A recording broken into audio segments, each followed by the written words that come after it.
Hello everybody, and first of all I shall take this opportunity to say Merry Christmas everyone.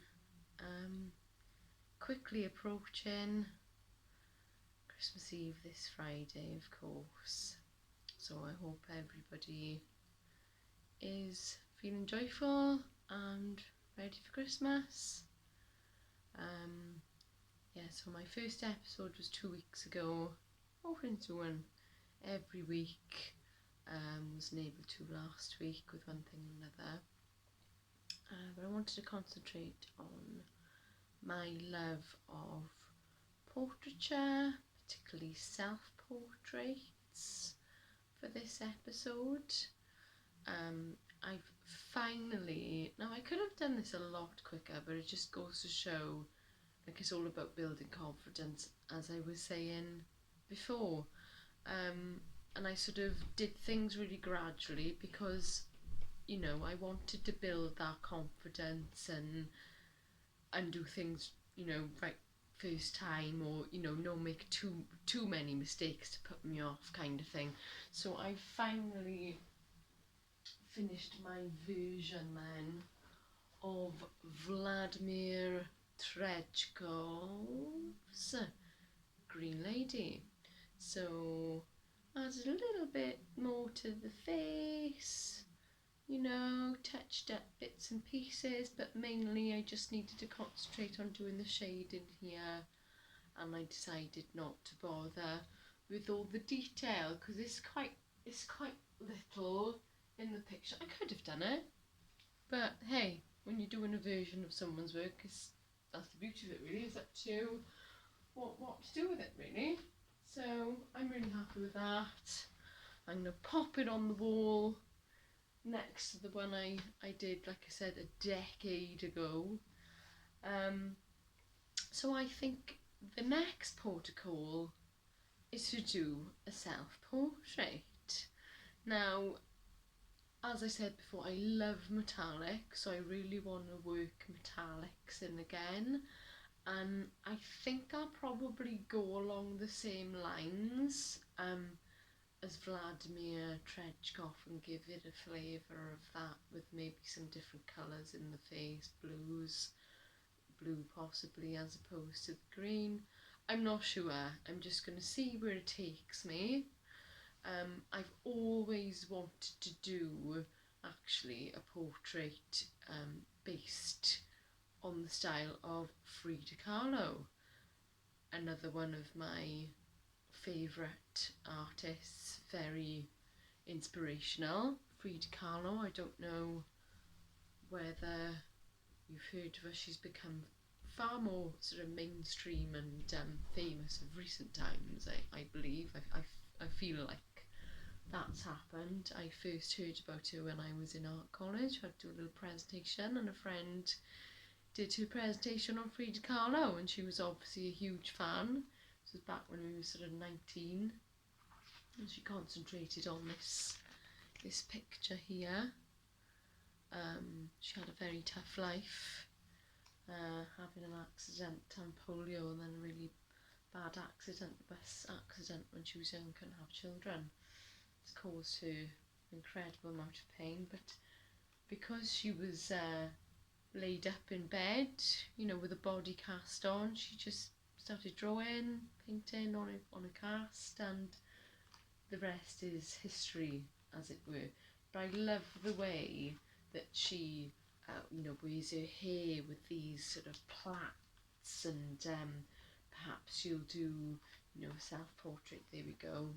Some flowers in her hair as well, and there's sort of a lovely she was a great believer in carrying through the ancient Mexican culture, which I'm very interested in, as opposed to the colonialism, bringing the Catholicism, I believe, you know, in Mexico and things.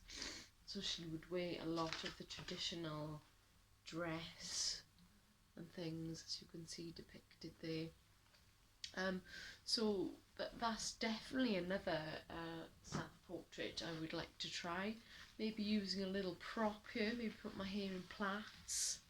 Little prop there with some fake flowers that I can paint then in the picture. Might be an idea. And as I briefly mentioned before, with Alex Gray, one of the Cosm episodes I picked up on, his self then has been a major focal point for his art, and he's drawn and painted self-portraits from the age of 14. And he said this is really important. It's a really like reflective process, isn't it? And we change and grow as we get older, so to do it frequently, you know, and obviously to do it from life as well, maybe not from a photo or a picture, you know. To do a self-portrait from a mirror is something I'd like to do, and not only, you know, a more sort of solemn face like these ladies. I think I'd like to try one where I'm smiling. Now that's a challenge. As he so rightly said, his daughter commented and said, "Oh, your self-portraits, you're not smiling in your self-portraits." Whereas I know you as a really smiley person, and he said that was a real challenge to smile, obviously to draw and paint smiling into the mirror, you know, keeping that and keeping that authentic as well, because he said I suppose you're facing things that are causing you not to smile, or, you know, so it's quite a personal, spiritually reflective sort of thing, I guess. So I thought I'd show you the last drawing that I did, my self-portrait that I did not so long ago. And then I have started to try draw myself from a photo then, like in a more sort of smiling pose, and that just took on a life of its own. I'd plaited my hair, needed a little bit more work to the mouth. There's something not quite right there, maybe a bit, I don't know, I might need to look back at that, maybe make the mouth a bit wider actually, it seems a bit small. But I had some fresh roses, but they were beginning to die, so I thought, well, I quite like the idea of, you know, bringing a bit of interest to that with the roses that are alive on one side and they're dead on the other. It's dark on this side, but light on the other. What am I trying to say there? It's up for interpretation, isn't it? It's art. So, and I've also enjoyed drawing a picture of my beautiful little boy, my little 3-year-old there, just from a photo, from his first nursery school photo. Yeah, and I wanted to I've just put my fingers through that now because it was charcoal. But as I mentioned before, like, definitely work on getting out of your comfort zone. Now I'd love to try again. I'm going to get a proper, whereas I've got a bottle of ink, so I've got these beautiful goat brushes, goat hair brushes, to do some ink work. I want to do more watercolour as well, of course, I want to do it all. But I really enjoyed working with the acrylics, I must say, on the canvas, and we'll be starting that today now, getting a fresh canvas and working from life, I think, from a mirror, as I said. But yeah, using the ink, and rather than a bottle of ink, traditionally the Chinese would use like a block. So I'm going to get one of those. I think that might be easier to work with than just like the bottles of ink, you know. So and that was like a practice in itself, I think, just like grinding it down, getting a bit of a liquid going to work with. And as I said before, I found when I tried that it was so difficult that I actually ended up creating like a really amazing picture just from the top of my head for some reason, because of, I don't know, that spurred me on, I think, from trying something so challenging. It actually gave way to me, I don't know, open up some sort of creativity then, and to be able to but yeah, so I've tried, you know, and again, charcoal, not something I enjoy working with.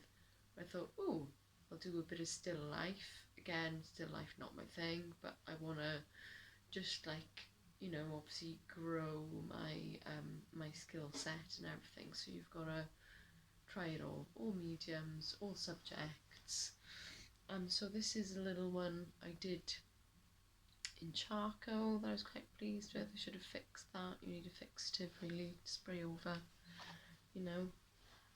And then I did it in watercolour. Again, not something that I'm, you know, again, hadn't picked up watercolours for like 10 years again, and I came up with that. Really pleased with that, because it's been such a long time. What else can I show you? I can briefly show you the one that I came up with then. So the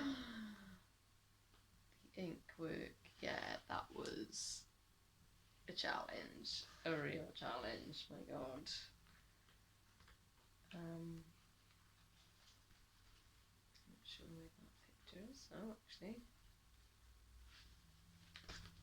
always good to hands, feet, you know, just doing studies of things then that you do have trouble with, you know, maybe you're good with drawing faces, but you have trouble with noses, do studies of noses. Not getting the eyes quite right, do studies of eyes, etc, etc, you know. So there's always ways and means of improving these things, but I'm really excited to start this self-portrait, actually, because it was so enjoyable. I mean, oils is another thing I'd like to do, because you can rework oils as well. They don't dry very quickly, whereas with acrylics they do dry really quickly, so that's the good thing about those. But I'm certainly going to endeavour to, yeah, keep working with the different mediums, and obviously I need to get cracking with my illustrations for my book. As I said before, I've written a book, I haven't quite finished typing it up, but I'm still working on, you know, trying to work with getting those drawings from the top of my head, actually, which is challenging at times. You need to be in the right place. They don't necessarily just flow, you know.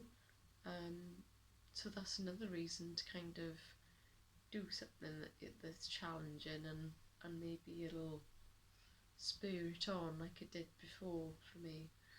So I'll have to try that, certainly.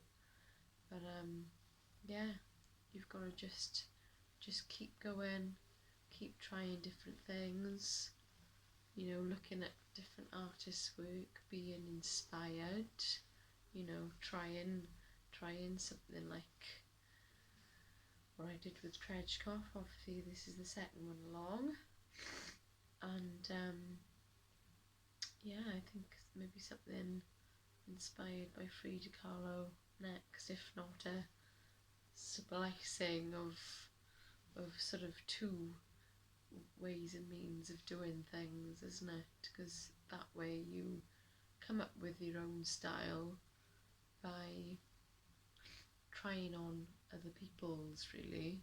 Obviously, you know, your own style always comes through, no matter what is going to come through, but it's just nice to study other people's work and have something to work from.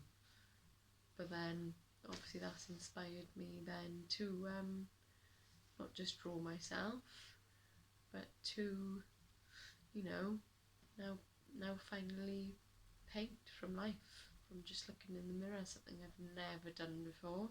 I've only ever drawn myself from the mirror, so that's a challenge, but the challenge I'm looking forward to trying. So yeah, lots of love. I hope you enjoyed my second episode.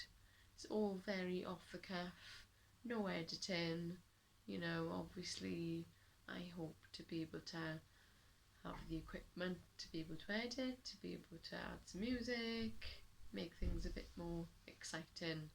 But until next time, take care, bye.